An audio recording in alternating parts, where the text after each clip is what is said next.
guys, welcome back to Free to Think. I'm Cody. And I'm Jacob. In the morning. In the morning, man. Well, we should see if we could get a local morning show. That'd be fun. Once a week. I mean, that's how it happens sometimes. I think it'd be awesome on a Saturday morning. That'd be great. Do all sorts of stuff. Start talking to some people. Do you think we could pick which music gets played? Because that would be pretty interesting. Well, I don't know. I mean, it's like my buddy Brian Porzio. He used to live in L.A. He was chasing Hollywood. He's an actor, aspiring actor. Now he's out in Atlanta because that's where a lot of the industry is moving. But the A-list actors, he said a lot of them are really nice, and they'll sit there and chat with you. He's like, some of them are the biggest jerks on the face of the planet. Oh yeah, and he tells a story of Shia LaBeouf, and Brian was in a movie with Shia LaBeouf, and he was just a small part, and Brian was given his line, and Brian messed up his line. And he says Shia LaBeouf just laid into him, cussing you out and stuff like that. And they tell you beforehand, don't interact with them. If they go off on you, you just live with it, you know.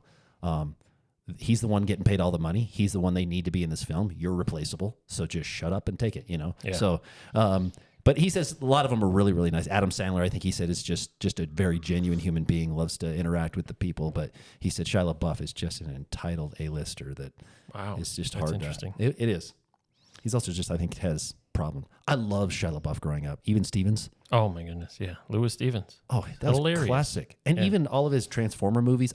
He's just Holes. Yeah, Holes. Have you seen the Peanut Butter Falcon? Nope.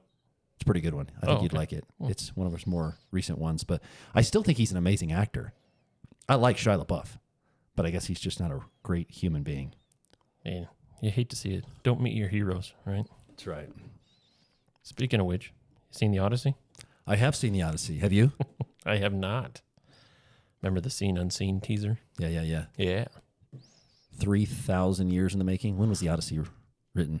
I think it was like 750 BC is when it was finally... So 20... I don't know. There's like a big history because Homer was an oral storyteller, poet, bard, whatever you want to call him. And so when he was operating... he would travel around and just recite the poem, however many thousands of lines it is. Oh, interesting. Yeah. And then, so I don't think it was actually like written down or put on papyrus, as it were, till later. But I think 750 BC is when Homer was actually like performing the Odyssey. Cool. So there you go. A little bit of history. Yeah. No, I really like the movie. We'll have to do a movie review at some point. Seen Unseen. Maybe we'll do that next week. But well, if we're actually going to review the movie, I better see it because I got to be informed. Well, you said you wanted to do the Seen Unseen. Well, I do, but maybe the unseen part of it is just like me explaining why I don't want to go see it. Well, explain why you don't want to go see it right now, and then we can do the scene next week. It's because, and I fully realize it's probably talking about don't meet your heroes, right? Well, these actresses and actors, they're online all the time spouting off whatever. And so for me personally, if you're an actor and you're just being a total terrible human being, I can't go. It's not that I wouldn't see your movie because you're in it, but it's like when I see them on screen, that's all I see. I see them as their normal everyday self. I don't see them as the character they're trying to portray. So it's like, you got to suspend the disbelief. You do. It's impossible to I mean, you have to do that with whatever movie you go to, right? Oh, sure. It's easier with some movies than others, but I get what you're saying. I had a hard time when Elliot Page, who's the transgender actor, I had a hard time even focusing on the scene because I'm like, oh, that's definitely not a dude. Yeah. And it was just weird. I know all the politics around it. It just kind of ruined the scene for me. Yeah. Now I've heard that the controversial whole like woke political stuff is like it's very small, 5% or something. It's very small and it's not very obvious and it's like whatever. I still really like the movie.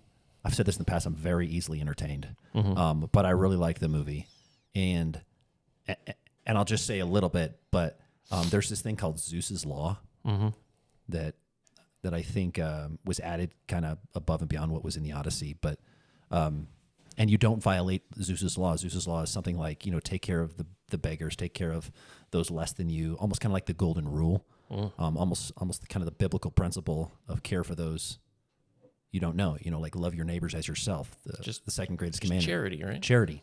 and you don't violate Seuss's law. It's almost like there's this natural law that we're all operating, almost like someone intended for this to operate. Like there's an operating system and someone made that operating system, you know, Almost and you don't universal. almost universal with intention and not just random. So I really like just kind of the core premise of it all. It's been a long time since I don't think I've ever read the Odyssey. I think you read the stories like of the sirens and the giants and different stuff. Scylla, Charybdis, the Lestrygonians. You probably know a lot more about it than I do, but I pretend to, but I'm with you there. It's like I read it in middle school, right? yeah, So I remember, you know, you read it in language arts class for like Sure. 2 months or literature or something. yeah. But yeah, it's a good story. You know the lady that turns the men into like pigs? Calypso. I think it's No, that's Calypso. not Calypso. Calypso is Is it Circe? Circe, I think. I don't know. I'm getting my names confused. But anyway, she Too many like C names. that was probably the weirdest scene in the whole movie. Like she feeds them soup, and then it like disorients them or something like that. And then she literally starts physically manipulating their bones and their body into pigs. That's hard to take. It Body was horror. It's like, oh. it was weird. Like it wasn't like it didn't offend my sensibilities to the degree that other things can, but like it was just weird. It was uncomfortable. It was visceral. Yeah, it was weird. I've heard a lot of commentary on that particular scene. Like, yeah, it was really well done. But yeah, I mean, I liked it, strange. but it was just like, and maybe that's what the whole scene was designed to do, was make me feel really uncomfortable in my skin. Yeah. And it accomplished that. So yeah, okay. Well, I'll have to see it. But it's one of those things where, I mean, I have a very, very tenuous contract with the filmmaker. And I know that this sounds like pure hubris or whatever, but It does. they're the product. I'm the consumer or the customer, right? So they have to entertain me to the point of that I'm willing to pay $15 for myself or a bunch of money for a family. And if there's so many things working against it outside, it's like, why am I going to do that, you know? So Are they entertainers or are they artists? I would say there's a mixture of both. I mean, Christopher Nolan, okay, I'm like a Nolan fanboy. When I first heard The Odyssey was directed by Christopher Nolan, I was like so excited, right? And then it gets poisoned from there. But Christopher Nolan, I mean, he's like my bread and butter. It's like high concept, you know, make thought-provoking. A lot of people didn't like Tenet. I've seen it once and it was like mind-melting. I don't want to see it again. A lot of people didn't like it, but it's like, man, I thought that was a great movie. And so Christopher Nolan's one of my favorite directors of all time. I think I've seen everything of his except Following. I don't think I've seen that one, but Never heard of it. Oh, okay. You should check it out. Maybe we'll watch it together. And so you have like Memento, which is like, have you seen that one? Is that a Christopher Nolan? Oh yeah, it's like his first like actual like real production. Okay. And I'm not going to spoil it for you. It's a mind-bending, non-linear. Yeah. You should go see it. We watched Tenet. I watched Tenet with my boy again the other day. And it's like, you got to slow. It's one of those ones you slow down. You think about it. Because it's hard to process with people going back in time and forward. And it's ironic, though, because you have this scene from The Prestige where Nikola Tesla says man's reach exceeds his grasp. And I think Tenet was just Christopher Nolan falling into his own trap of like, that movie was so ambitious and had so many different like technical fronts and everything. Yeah.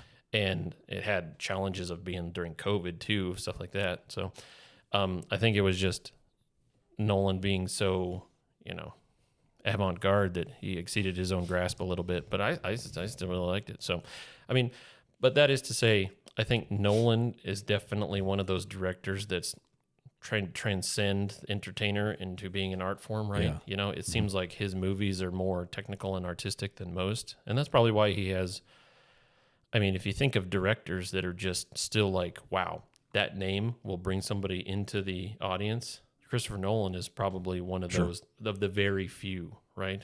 I mean, what's another director that you can name that has had successful movies in the last 10 years? Not the last 10. So, you know, it's one of those things where he's kind of like the last of like the big directors kind of guild, you know, so. But, I mean, the contract is still, you got to put something out there I like, and maybe it's not Christopher Nolan in the end, maybe because he's trying to thread a needle of, he's been criticized for, you know, chasing Oscars, right? It's like the only reason he did this woke casting was to be, so he could get an Oscar, right? Well, Sure. if you're at that stage in your career, wouldn't you want an Oscar? Yeah. It's like, if I can put 5 minutes of these questionable people in my movie and be eligible for the biggest award in Hollywood, Yeah. why wouldn't you do that? Yeah. Who can blame him for that, Capitalism, And baby. then there's other people that are like, well, he's not staying true to the source material and stuff like that. Well, it's like, okay, if you compare the Disney classic fairy tales to the Grimm's fairy tales, which they are based on, they're totally different, and they're totally like, they take all the weird stuff out of the Grimm's fairy tales and like whitewash it or dilute it or whatever, So Yeah. it's the process of adaptation. So in the end, I'll probably see it. It wasn't really worth me going to the theater just because, again, maybe I'm poisoning myself by being online. But if the actors and actresses are just insufferable, and I don't really want to go see it, because that's who you invariably, that's who you see, right? Oh, yeah. I mean, you can quote unquote see the director in the movie, but the people you're actually watching and listening to are the actors. Who was was it Anne Hathaway? Yeah, and all things considered, I mean, she's just the worst. I mean, I'm just being honest here. Anything that she's in, it's just like, oh, great. I think that's the one, besides Elliot Page, I think that's the one that just annoyed me. Yeah. Like, 'cause she's such a recognizable character in so many different movies. And Yeah. like, this is such a particular character that she's playing, Odysseus's wife. What's her name? I can't remember. Penelope.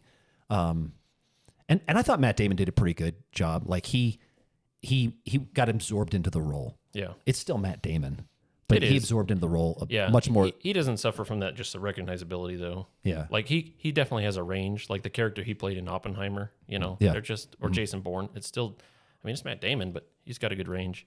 No, he did a good job. I still think they could have gotten a new, again, and star power is everything, right? That's what draws people to these things. But Anne Hathaway, I think we could have done a different Penelope. Yeah. I'm sorry. Every role that she plays in a Nolan film is like my least part of that film. Least favorite part of that He film. clearly has his favorite actors, Yeah. right? But then if you talk about Lupita Nyong'o, it's like, again, if you look at her opportunity of saying, I get the opportunity to play like this historical character in a Christopher Nolan film, regardless of my skin color, I want to do that, right? Who can blame her for taking on that role?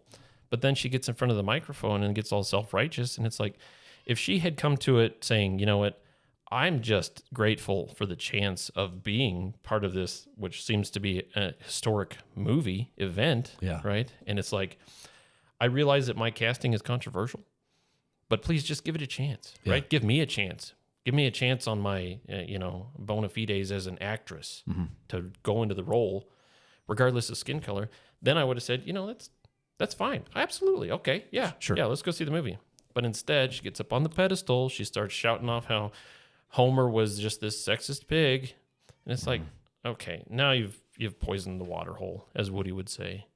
And at that point, it's like, okay, then it's not worth my $12, $15 or whatever. Yeah. No, I get that. And she's also been put in an awkward position herself. She didn't do herself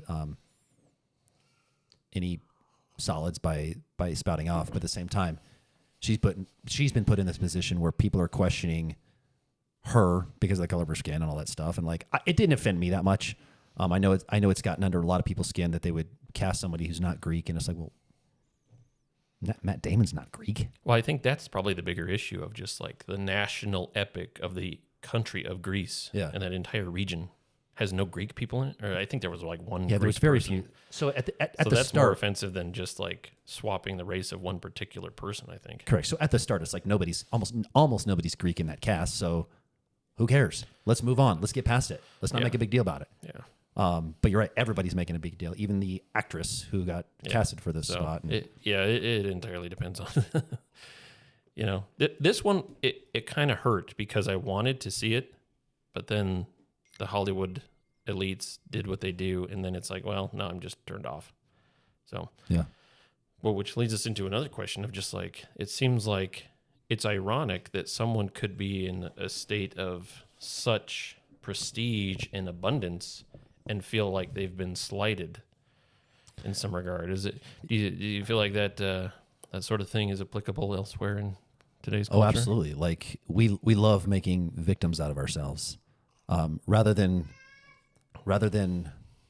looking at the whole of humanity, the whole of history, and seeing where we've come and where we're at, appreciating the abundance that we have, we approach everything, and I say we, and I'm talking about general public and most people, but we approach everything with a scarcity mindset, and the problem with approaching everything with a scarcity mindset is that governments and regulators start getting involved, and they say, oh my goodness, we're going to run out of this, we're going to run out of that, we have to manage and manipulate everything. And then they start creating this almost manufactured crisis, and they start telling you, you need to give us more power, you need to give us more authority, more regulatory ability. Don't worry, we're going to protect you. So kind of people kind of give up this, and I'm talking 30,000 feet here, big ideas, but then we're willing to give up a little bit of freedom for a little bit more security, all because of kind of that scarcity mindset. And ironically, it's in the most abundant country that has existed in history. Yeah, I'm convinced it doesn't matter what abundance exists in our community or in a nation, regardless of what time. I think it's just humanity. We're always going to be in this scarcity mindset. We could have the most abundance that would last 1,000,000 years, and we'd be saying, we've got to stop this, or we've got to curtail this activity, or it's just human nature to try to regulate other people. Yeah. And it's such a predictable and visceral response that I think people in power know that they can take advantage of it and manipulate it. Yeah. And I mean, the sort of epidemic of just anxiety, because I was listening to a podcast. I was trying to remember the guy's name. Maybe it'll come to me. But he was talking about how he was giving a lecture, and I'm trying to figure out his name, and then I'm derailing myself. Anyways, he was giving a lecture on the climate, right? And he was asking the students. He asked one student in particular, or maybe the student made a comment of like, we're all going to be dead in 15 years, so what does it matter anyways? And he probed the student. It's a weird way of putting it, but he asked the student, he said, do you really believe the human race is going to go extinct in 15 years? Like you yourself and everybody in this room is going to be dead within 15 years? And he's like, yeah, of course. I mean, the climate's just going to get that bad. Mm-hmm.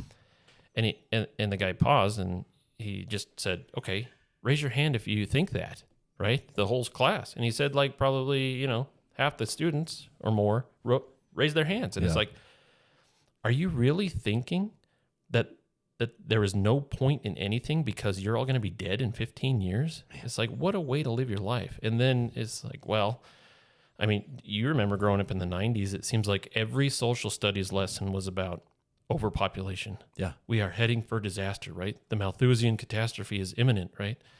And we have just been conditioned through education and, consumerism, advertising, we have been conditioned to be in a state of we're not actually lacking anything, but we feel like we're either lacking something now or we're going to lack something in the future. And that's just the state that we've kind of been perpetually forced into.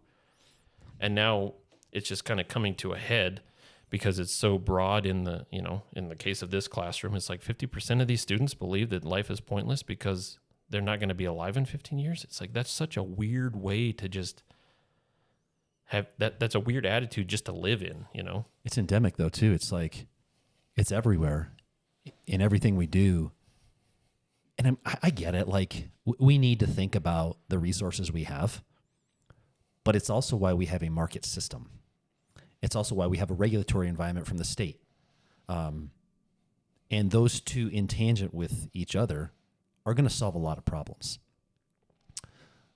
What actually got me onto this was an article that was written, and it's called Restricting Resettlement in the West When Water is Scarce. And it's written by a guy named Connor Henderson. And the premise of the article was that as water resources become scarcer, local governments may need greater authority to limit growth through tools like moratoriums, growth moratoriums, things like that. It also acknowledges Americans have a constitutional right to move and resettle. We talked about this in our last podcast with voting, right? Like back in the days, people just stayed where they were. You didn't get much migration. Nowadays, you can get on a plane in 30 minutes and be in Florida if you want to. Or in 12 hours, be in Tokyo. Correct. So our ability to migrate, our ability to travel is greatly enhanced. And there's this constitutional right in America to move and resettle in a different state, in a different city, even in a different country if we want, which also allows for growth to happen in certain areas. And they're saying because of water scarcity, we're going to have to give policymakers, elected officials, government, we're going to have to give them more powers in order to restrict that growth. And again, it got me thinking about this scarcity mindset. First of all, the market's going to handle that itself. And this is a really nuanced conversation because water markets today aren't really based on markets. Like you and I don't pay for the water that we get, both irrigation water and domestic water. We don't pay the actual value of what that water costs. If it was left up to a market demand, right? Because in fact, there's people in New York. It's a big financial firm called Water Asset Management. They have a fund there, and they're trying to buy up land to buy water assets. But water speculation is illegal in the state of Colorado, and so they're trying to buy water rights because water is a limited asset, and whenever you have a scarce resource, it becomes quite valuable, right? Like gold. That's why gold is so valuable. There's no real inherent value in gold other than it's pretty and stuff, but it's limited. Well, it makes good electrical contacts because it doesn't corrode. Yeah, but nobody's making gold electrical wires. There's a lot of gold on every circuit board. Circuit boards, small amounts, but you'd never make a copper wire because copper's incredibly abundant compared to gold. That's true.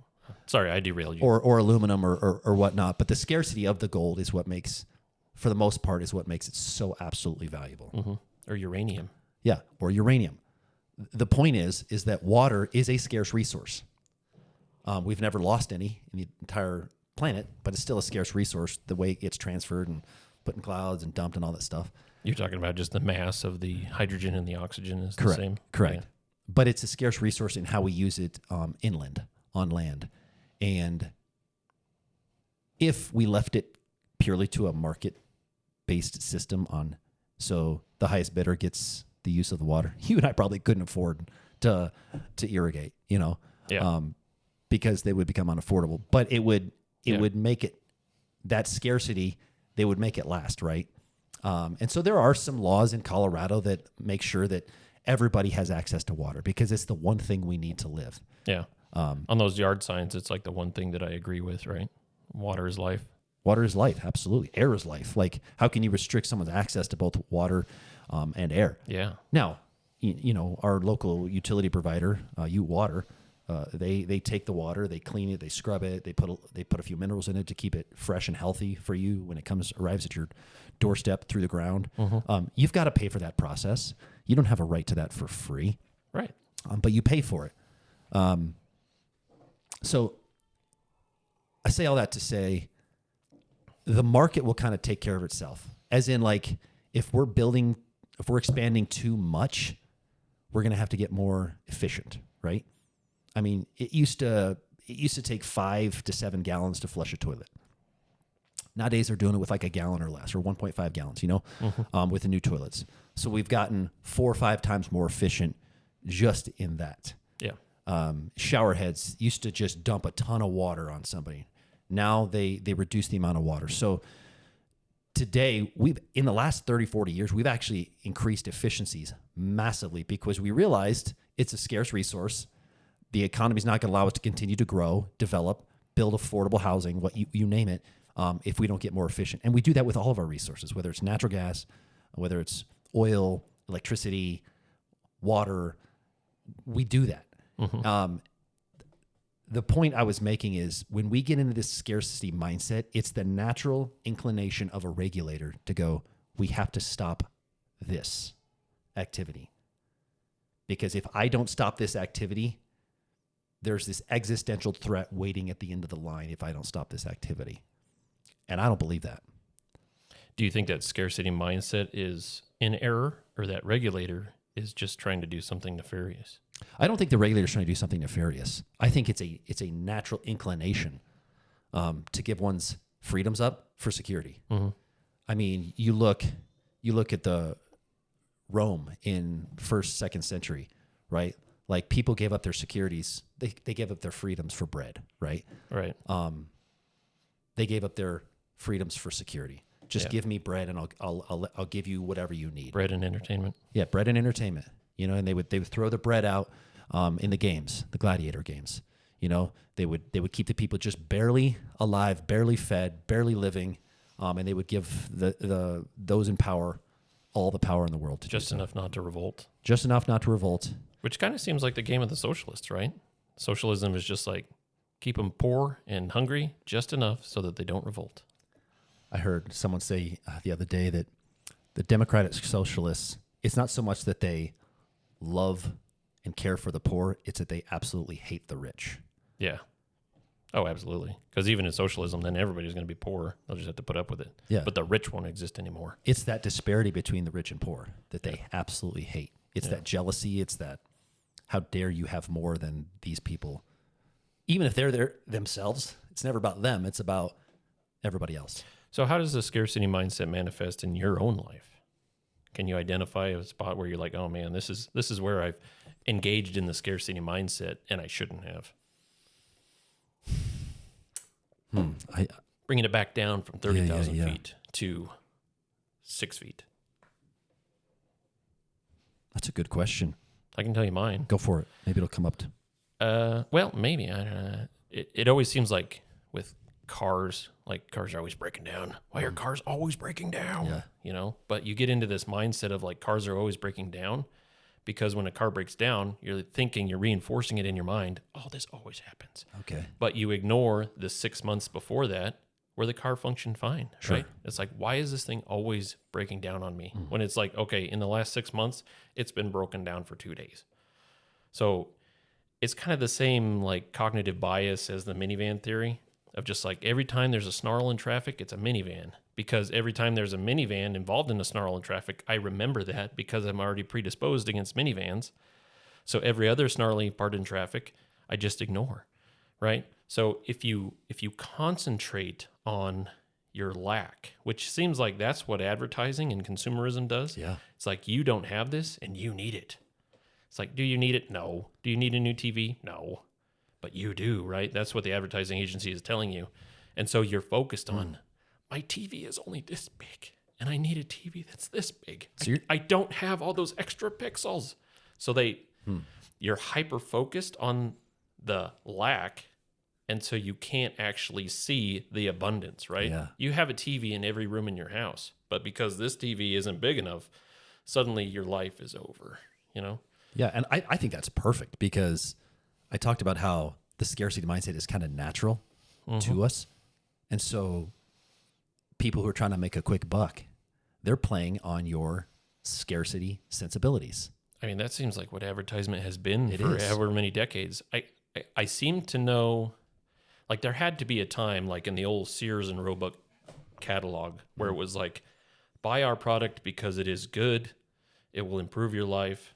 And then it kind of morphed into, you need this product because your neighbors have it and you don't. Yeah. And then it's like, okay, now it's that fear of missing out, right? It's always just this like abstract idea that there's something that I am entitled to that I don't have. Yeah. And so the scarcity mindset can be like, okay, actresses who have the most prominent position or like prominent role on the planet, and they're complaining about how they don't feel seen or represented. It's like, you're on TV, you're on the internet, You're right? right, man. Or, you know, you have people that are like, okay, I live in the richest country on earth, but that guy has $1 million. I'm entitled to that $1 million, you know? So it's just this, it seems like it is something very deep, very visceral, this human nature that just says, I exist on this sort of plane, but there's other people that are a little bit higher. So there's things that I'm missing, and it's just like, it's like a selfish gene almost, you know? Yeah, and then you try to but affirm these people and say, or even myself, I'm okay where I'm at. You know, contentment. But those who would want to exacerbate this scarcity mindset for their own political gain, for whatever they're trying to accomplish, would say the idea of contentment is given to you by those who are in power. They want you just to be content so that they can gain more power or they can make more money or anything like that. But that's a lie, because if you continue to live in a scarcity mindset, it doesn't matter where you get in life. Oh yeah. You're always going to be, there's always going to be someone with a bigger boat. There's always going to be someone, unless you're Elon Musk, there's always going to be someone with more money. And that scarcity mindset is going to leave you always behind, always in the hole, always wanting more. And I'm telling you right now, that is a terrible way to live life. And the two ironic things, right? Some of the happiest people you know can be the poorest people 100%. you know. And the richest people, I mean, look at the suicide rates amongst like investment bankers. It's like the richest people. Or comedians who are rich and happy, you know, the successful ones. Yeah. The amount of who have committed suicide. It's crazy. It is. You know? So I think, it seems to be like something just very inner and visceral. And I see this in my kids. It's kind of weird. I have to actually like make a point to combat this of just like, because, you know, we have to operate in the confines of how much money we have, you know, and it's like, oh my gosh, we can't do this. We're so poor. And it's like, we live in the richest country on earth in the richest time in history. We are rich. Yeah. Just because you don't have a fat stack of hundreds in your wallet. Yeah. And so it seems like it's inborn, and it starts very young, of just like you're able to process these things and see that there's something out there that I don't have that I should have. And it just kind of feeds on itself. So, I mean, on the contrary, it's like, so you say the scarcity mindset is something that you shouldn't participate in. The opposite is a mindset of abundance. It's like, what's something that you can identify to where you said, okay, I know and I realize that I just have abundance around me, and you've realized that. Do you have a specific example? Well, yeah, I mean, abundance mindset leads to gratefulness. Like, look how much I have. And it also helps you overcome certain obstacles in life. Like, if you look at life and say, I couldn't have more, I'm so happy. Then when you do get something more, it's, holy cow, I'm so blessed. And people, you've probably met them. The people who are just like, I'm so blessed. I'm just so grateful to be here.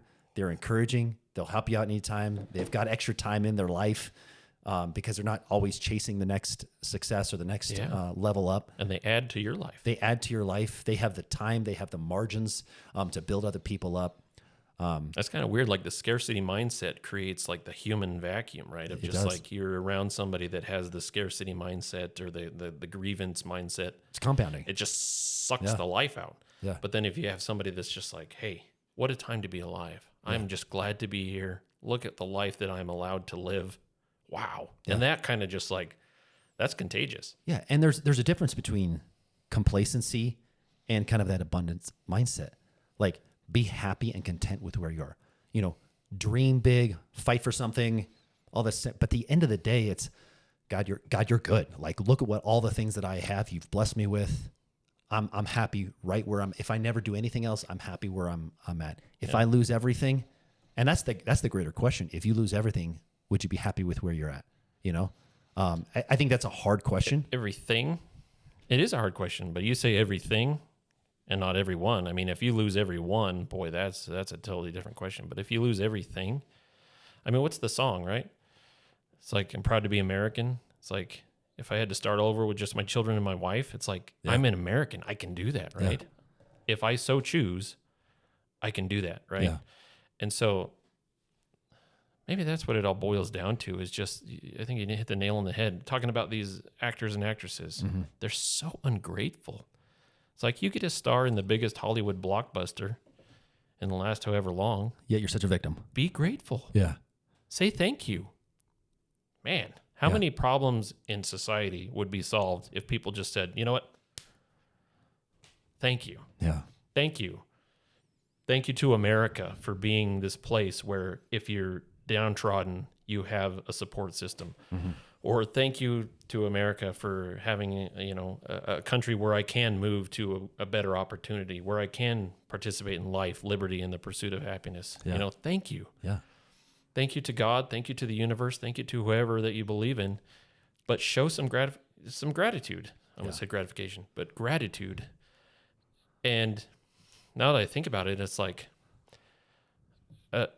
all these sort of secular mindsets kind of feed into that, because it's like, who do you show gratitude to if you don't believe in some sort of higher power, right? Yeah. It's like, first of all, you have no accountability, but then also no gratitude for what you have. So yeah. And I think it's just been like hammered in to, it's so ingrained. It's like yeast, right? It's just everywhere in the culture of just like, because then you're easy to manipulate.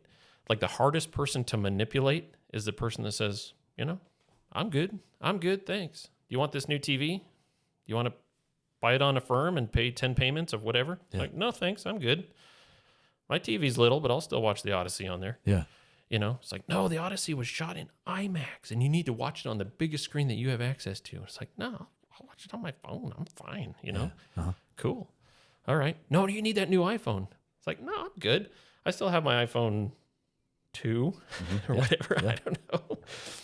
So, yeah, it's like those people, I think, are just scary to politicians and scary to advertisers. Yeah. Because they're just hard to manipulate, right? People that are afraid are very easy to manipulate. And that's probably how you look at Germany in 1932, right? It's like the Weimar Republic, hyperinflation, bread lines, political instability. We are so anxious. And then who shows up? Adolf Hitler. He's going to fix Germany, right? He was manipulating their fear and then stoking their nationalism. And then he was saying, well, then they had the scapegoat, right? Yeah. Who was the scapegoat for the Germans? The Jews, yeah. It was Jews, pesky Jews. So you have this like, okay, people are unsettled, people are anxious. There's a scapegoat, and then there's a lot of political and financial instability. Yeah. Wow. Welcome to the United States of America in 2026. Yeah, scarcity mindset doesn't lead to abundance. No, it doesn't. Like giving up your... Because it's literally like a vacuum. Yeah. Because it's all just taking. Giving up your freedoms for security in that scarcity mindset does not lead to some utopic abundance. Yeah. I mean, they'll tell you it will. They'll tell you, Montami will tell you, we build these grocery stores that are going to be super cheap. It's going to lead to just this super abundance. Well, because even if socialism is functioning in its most ideal form, it's all about the what? Which would be in a capitalistic system. Well, I'm just saying, like, the ideals of socialism, it's still just the person taking what they feel that they don't have. Yeah. But in a capitalistic system, when it's functioning even moderately well, it's about people creating, building, pushing things outward, Yeah. And then they push things out into the marketplace and they get paid for it. So there's this transaction. It's not just the government taking from people and then this person taking from the government. Mm-hmm. It's people just like being abundant. Yeah. So, but here's the thing, right? Is there has to be this change, this internal change of, okay, I'm trying to move from the scarcity mindset to the abundance mindset. I have to change internally. I have to admit that I'm the problem and say that, okay, if I'm going to change from knowing that I'm just this like entitled person that has this slight because of society denying me what I'm entitled to going, you know what, I have something to contribute and I have things to be thankful for, and I'm trying to push that out into the world, then the change has to be in here. Yeah. And that's like, for some people, it's hard. It's devastating, especially for the postmodern, because they say there is no meta-narrative, right? There is no morality. There is no... My feelings determine reality. Yeah. And I feel slighted, so that's reality. But you have to change your entire worldview of saying, okay, no, there is this external reality that is pretty durable, and I have to conform to that. And so your pride takes a hit, your greed takes a hit. All these things that are like the cardinal vices take a hit so that you can be that person that's like, okay, I realize that there's things I don't have, but I have so much to give to other people who have even less. Yeah. And and I was going to say, where does a person start? Yeah. Where does a person start who maybe has a very limited view of this, or who is in a scarcity mindset? Yeah. Where do they start? Well, I'd say the first thing, they start by just taking a deep breath. Yeah. And saying, in that moment, you're alive, If you're in your house, you have a roof over your head. In that moment, is anything scarce? Probably not, right? If you're hungry, go get something out of the fridge because you probably got something in there because you bought it on your EBT card. Take a moment to realize, in this moment, I'm okay. So gratitude. Gratitude. And then take a look around your house. It's like, here in this room, we have things that are luxuries. Well, you do. This isn't my house. Yeah. But if I was in my house, I have things that are just straight up luxuries. I don't need them. Yep. I mean, we have clutter. Yeah. We have clutter in our houses. So, okay, step one, take a moment, realize what you have. Step two, take inventory and say, you know what? These are things that there's a chance that I might not have these in my life, but I do. So that's something to be, so 100%. I guess what it is just practice gratitude. Even, I mean, for you and I would say, thank you, Lord. Or, whoever, I would say thank you to a person, right? But if you're not of that persuasion, just say thank you to the universe because you live here and you have oxygen on this planet Earth and you have water. You can be thankful even if it's to no one at all. Yep. Because it's almost like gratitude is such a heart condition that you need no recipient of that gratitude. Yeah, now, if there is a recipient, that's great. But you can be thankful just because it does something for you. Yeah. Have you ever read the Silmarillion? I don't think anyone has. But there's an interesting character in the Silmarillion called Ungoliant, who the entire being of this giant monstrous spider creature is just the ravenous hunger. And that's the entire defining characteristic of this creature. And it's so powerful that no one can destroy this ravenous hunger, this Ungoliant. What ended up defeating Ungoliant is Ungoliant consumes himself or herself, I don't know. But Ungoliant being just this ravenous hunger is just turned inward and it's self-consuming, right? Yeah. It's like that's the scarcity mindset. It's just something that you live with so long that it ends up turning you into Gollum, right? That's why Gollum turned into Gollum, because there was the ring and he thought, no, I'm entitled to that ring. What does he do first? He kills his cousin. Yeah. And then what does he do second? He makes his whole mindset about this one thing. And then it just utterly corrupts him. Yeah. So it's like bitterness, right? It's just this utterly corrupting force. Yeah. Where if you just forgiveness and gratitude are such pure medicines for so much. So good, man. So I love it. Whew. All right. I feel better. It's good, man. Yeah, that'll preach. That's 42 minutes already. Reverend, 42 minutes. What are we going to do for the next 3 minutes? We literally have nothing to talk about. Let me finish with this. Oh, okay. There was this letter to the editor the other day, and it says, "Vote wisely. Living freely is not guaranteed." And it says, "I accept the fact that most Americans believe the freedom we enjoy in this country today is God-given. Unfortunately, they are sadly mistaken. What we take for granted is unique and exists nowhere else in the world. Is that because God bestowed it only on what we know as the United States, but not anywhere else? Reality is that our freedoms come from man, not from God." And he goes on further and further. But the mistake that this type of thinking is where governments get more and more power and take away freedoms. And it doesn't matter whether you live in a dictatorship where you have where government is not protecting your freedoms, but you can still possess the idea that we have natural rights, God-given rights. I don't care if you believe in God or not. There's got to be a belief that these rights transcend humanity. They transcend government. What we've done here in the United States is that we protect those rights. That's the whole idea of the Constitution, is that government is going to come in and protect your rights. Then there's the Bill of Rights that says government can protect my rights, but they can go no further than this. So it puts a protection against government, but it also puts a protection between humans who try to take each other's rights. So the idea that rights are given by government is such a perverted view of where we're at. No, rights are not given by government. They transcend government. Government is there to protect the rights. Mm-hmm. And that's beautifully stated. I love it. 1 minute.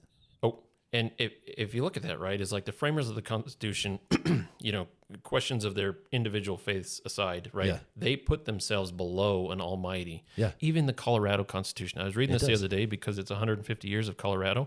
It says, in supreme reverence to the Creator. Yeah. Right? That's in the Colorado Constitution. And so these documents say that there is something out there that has bestowed these rights, and the steward of those rights is the government. Right? And mankind has fallen. So we're going to screw it up all the time. But that is the function, especially here in the United States. And they say, well, why has the United States been so blessed? And it's like, well, okay, I believe that there is a reality, and that when you align yourself with the reality, good things happen. Yeah. When you misalign yourself with that reality, consequences happen, right? Yep. It's like being in a river. There's a downstream and there's an upstream. If you're constantly fighting the current, there's consequences, right? But if you just let yourself flow with the reality of everything, then abundance happens, It is. But you got to realize which direction you're going. And if you're going the wrong direction, you got to turn around. So 100%. And again, you don't have to be religious to glom onto this idea. Yeah. That rights transcend. But it's interesting, though, is like you don't have to be religious in the U.S. But if you look at stories from the Gulag or stories from the concentration camp, the ones I've heard is like, the most powerful ones are when people say, I'm in this just terrible, hellish situation. And the only thing, read Corrie ten Boom, The Hiding Place, read Alexander Solzhenitsyn. Yeah. It's like faith in God is the only thing that let them remain free in here when everything external was bondage. Yeah. But here in America, because we started with the premise that there is this overarching being who has bestowed rights, and then the government is the steward of that, suddenly freedom is allowed for everybody. Yep. So if you have communist Russia, freedom is not allowed for everybody. Communist China, freedom is not allowed for everybody. But here in America, we're a Christian nation in the way that we were formed. But if you're the most ardent, if you're Bill Maher, you can live and breathe and be free in America. Yeah. I should rephrase that people who are non-religious, who do not believe in God, should appreciate the heritage that is America, that recognizes their rights as given by God, or that transcends something. Yeah, and that's like Richard Dawkins, right? It's like, I'm not a Christian, but man, do I love living in the Christian West. Yep. Because of everything that the Christian West has afforded me. It's good. Again, wow, what gratitude. Yeah, man. So, well, hey, that was like power packed. That was a power packed. It's because I have a meeting here shortly that I got to run to, but okay. Anyways, anything else? We good? No, until next week. Until next week, where we're going to talk about the Odyssey, and we're going to we actually gave it a good 10, 15 minutes today. Yeah, but it's the preview, the teaser preview. That's right. But you need to watch the Odyssey, and then we'll hit it hard next week. Okay. So cool. Well, until then, as we always say.